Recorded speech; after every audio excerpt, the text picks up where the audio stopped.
yeah, we're in a computer simulation. But then when you talk about interdimensional, like magical shit, like, wait a minute. Exactly. Magic is a technology that hasn't been discovered yet. They are building false realities into which they want to induct you so they can play God.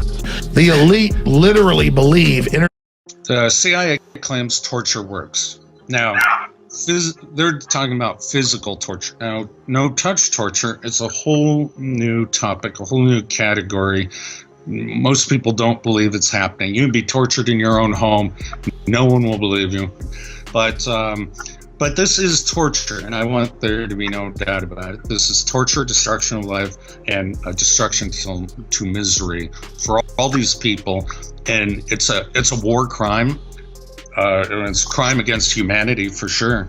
But I really came out to speak because I'm disgusted that this is being done to my own citizens. I did not agree to work on these programs for that purpose. Now, a lot of people are like, well, how can they pipe pains into your head? Remember, we were talking about cloning, brain cloning, brain heterodyning is the actual word, which means modulation of other brain signals within yours. So it's almost like two people are living in the same head. A localized search for that particular target needs to be done first. So a lot of the targets that I've interviewed, they lived in apartment buildings, for example, and then people move in above and beside them, and they can hear large equipment being wheeled around. And so initially, the person's brain print, their particular energy signature, just like a thumbprint or something like that, needs to be collected before the long process of retraining the brain to listen to another human being's brain or a computer. Okay, so there's a process. You're talking about the initial process seems to require possibly a localized hardware the person. Yeah, sensor system. Yeah. A sensor system. So then it's recording that person's data, and that person, the link is being established so that person's brain is sort of getting acclimated, maybe unconsciously to. Very good. I like that word, acclimated. And Okay, and then over time, the distance once the target's energy signature is figured out, then it can be done. Yes, it's irrelevant almost anywhere on planet Earth. And I imagine you were talking about brain reading just a minute ago. I imagine that over time it would become more easy to read or easier to read an individual's brain because their brain patterns would correspond to particular thoughts. Is that? You got it. Excellent explanation, better than I could say it. So you imagine you have two neural networks, and it's a field of study that I've done quite a bit, and they're trying to learn each other. They're trying to communicate. And let me give this analogy. You have a spouse. After a long time, you can complete each other's sentences, and that's the kind of confirmation you're trying to get. So it's like it grows with you, though. It grows with you. It learns with you. Absolutely. And it's also why these experiments are lifelong generally, not always, but this takes time. This takes a computer to actually do the transformation from one brain to another, that every word you say, and then they have a set vocabulary, and they start testing the words out, and then after a time, most human beings have a vocabulary of about 1,000 words, 5,000 words max. Shakespeare had 11,000 words. And once your vocabulary is mapped out, well, then they can put it on the automated mode, what are called chatterboxes, something that I worked on, to keep the human being talking in perpetuation, basically to a machine, thinking it's a real human being. And they do this to scale, automate a lot of the degradation in the torture process, the breaking down of the will. But as well as you need this to keep the lock on of of the signal. I mean, if you break the signal in some fashion, music, for example, can do that temporarily, but your brain always goes back to its natural patterns, and so they got you. Once they have your brain patterns matched, they got you. You can't escape that very easily. So they're cataloging and classifying brain patterns, which can be transformed and transmitted into other human beings. So they're testing that as well. And let me give you an example that a lot of TIs go through. They will say something like, "I'm stabbing you in the back. Can you feel that?" And the TI will be like, "Yes, I feel that." And then they'll give it a score. Okay, how much misery and suffering did that cause? And all that's being done is being played back into the brain, the central nervous system. It's not an actual physical touch.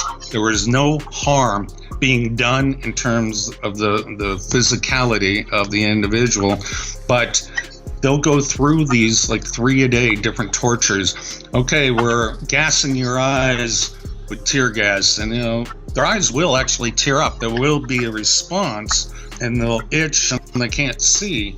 But this is all done through the brain. It's the brain's reaction to these tortures that they're applying back to them.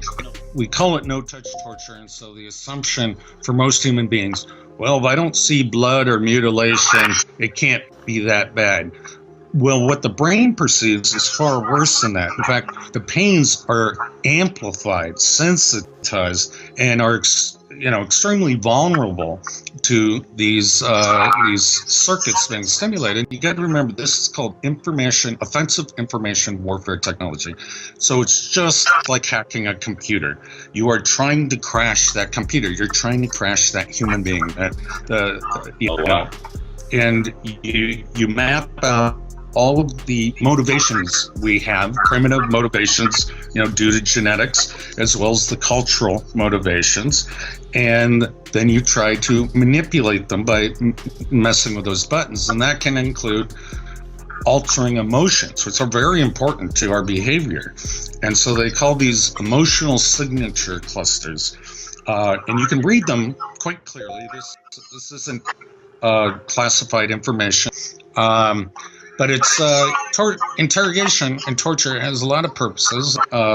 They're trying to grasp all sorts of data from how effective can we make them kill each other themselves to can we make them do stupid stuff like wrap their cat in tin foil, make them think that the energy's coming from there. I have one interview I had. Man. Well, that's false correlation. And so I try to teach these interrogation tactics to these TIs so they know at least what's going on with them.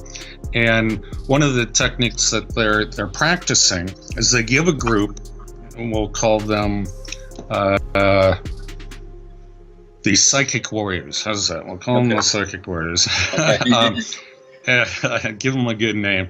Yeah. And they're trying to figure out what the bad guy knows, and these are the innocent Americans. Okay, and the psychic warriors are the DoD. Yeah, you put names. So. Yeah, that's right. And so the psychic warriors, they want to. They're not given any information, just a little bit about the subject. And the NSA and the other agencies, they have everything about this individual. So they have proof of what this individual's life is about.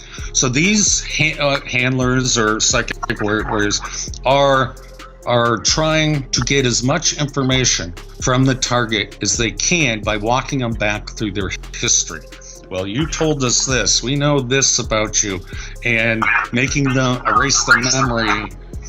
These are old tactics. They're used physically as well with drugs and stuff. But this can be done now with this new cybernetic warfare technology. And they try to get every little bit of information from you and find out if it's true. So they get scored on it. Well, how did I do in the end? Whenever the project ends after a couple of years, and they get scored on it. Now, this is called hyper game theory. It goes beyond that. John Nash of A Beautiful Mind, there's a movie about that. He won a Nobel Prize in game theory, which is used in business and is used in warfare quite a bit. Well, it's gone beyond that to hyper game theory, and a professor at Dartmouth has a paper published. People like to understand the mathematics of that. And it's the basic gist of it is to see how do you make someone walk down a certain path. So you're playing a chess game, a multi-dimensional chess game. How do you make a rational player go down to walk them to their death, or walk them into jail, or commit a crime? And so they want to see, out of all these people that we're targeting, okay, the first logical thing they do is go to the police. Well, the police can't help you. They don't know anything. They're going to give you a lockup and 72 hours and a psych ward. I know, Then they go to the FBI, and there are only maybe a few FBI agents that know about this. This isn't within their classification, and so they do what they're supposed to do, and they write petitions, and they try to write the congressman and president and stuff. And what they're doing is they're